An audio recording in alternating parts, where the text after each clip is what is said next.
Hujambo na karibu tena mtazamaji wa The World News katika kipindi hiki cha ulimwengu wa siasa. Jina langu ni Adam Hussein. Iran imetangaza kwamba haitaki tena mazungumzo na Marekani katika kumaliza uhasama ambao uliibuka mwishoni mwa mwezi Februari mwaka huu 2026 baada ya Marekani na Israel kuanzisha mapambano dhidi ya Jamhuri ya Kiislamu ya Iran katika kile Marekani imeita ni Operation Epic Fury na kile ambacho Israel iliita ni Operation ya Rising Lion. Kutokana na kile wa Iran walichosema kwamba ni namna Marekani inaunga mkono kile ambacho wa Israel wanafanya katika kufanya mashambulizi huko Lebanon, na hivyo mashambulizi haya yanawafanya wa Iran wasiamini juu ya mazungumzo wanayoendelea nayo, ambayo sasa rais wa Marekani Donald Trump anasema yanaelekea ukingoni. Lakini kutokana na hali hii, Iran inaona kwamba huku ni kushindwa kutekeleza usitishwaji wa mapigano. Iran imesitisha mawasiliano na Marekani kupitia wasuluhishi, ikituhumu Washington kwa kukiuka makubaliano dhaifu ya usitishaji wa mapigano na pia kupinga mashambulizi ya Israel dhidi ya Lebanon.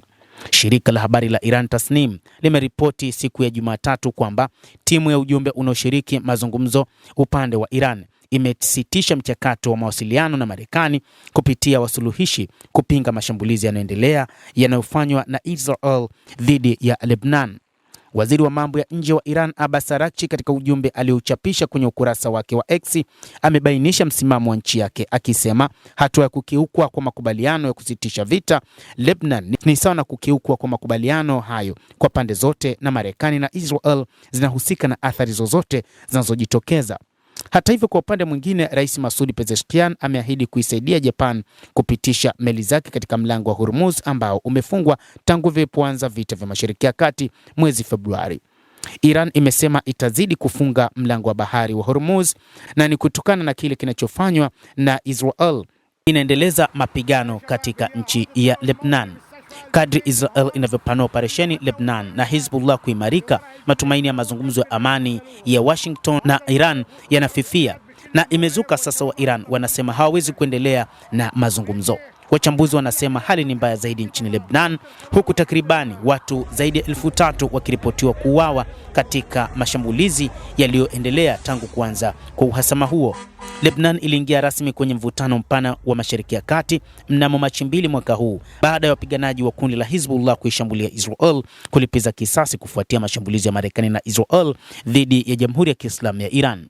Kwa sasa Israel inaendelea kulenga miundombinu ya Hezbollah kusini mwa Lebanon, na wakati huu Waziri Mkuu Benjamin Netanyahu ameliagiza jeshi lake la IDF kuingia moja kwa moja hadi katika mji mkuu wa Beirut kwa ajili ya kufanya mashambulizi, jambo ambalo limewafanya wa Iran kutoa taarifa kwa umma kwamba raia wa Israel wanaoishi kaskazini mwa nchi hiyo wanapaswa kuondoka mapema katika eneo hilo. Maana yake ni kwamba mashambulizi wakati wowote yanaweza yakazuka kutokana na makombora mazito ya Iran ambayo yatarushwa moja kwa moja hadi katika maeneo hayo ambayo kuna wanajeshi wa Israel. Lakini kutokana na taarifa iliyotolewa na rais wa Marekani Donald Trump ambayo anasema kwamba alimwagiza waziri mkuu Benjamin Netanyahu kuyarejesha nyuma majeshi yake, lakini pia amezungumza na wapatanishi juu ya kundi la Hezbollah kuondoa wanajeshi wake na kutoshambulia Israel. Sasa rais huyo anasema kwamba kuna uwezekano wa mapatano ya siku za hivi karibuni kati ya Marekani na Jamhuri ya Kiislamu ya Iran. Mtazamaji wa The World News, endelea kutufuatilia, lakini nikusihi usisahau kulike, usisahau kucomment, kadhalika usisahau kusubscribe channel yetu hii ili upate habari hizi kwa mapana kupitia The World News. Jina langu ni Adam Hussein, endelea kuwa nasi wakati wote, endelea kutufuatilia ili uyajue mengi yanayojiri katika ulimwengu kupitia The World News.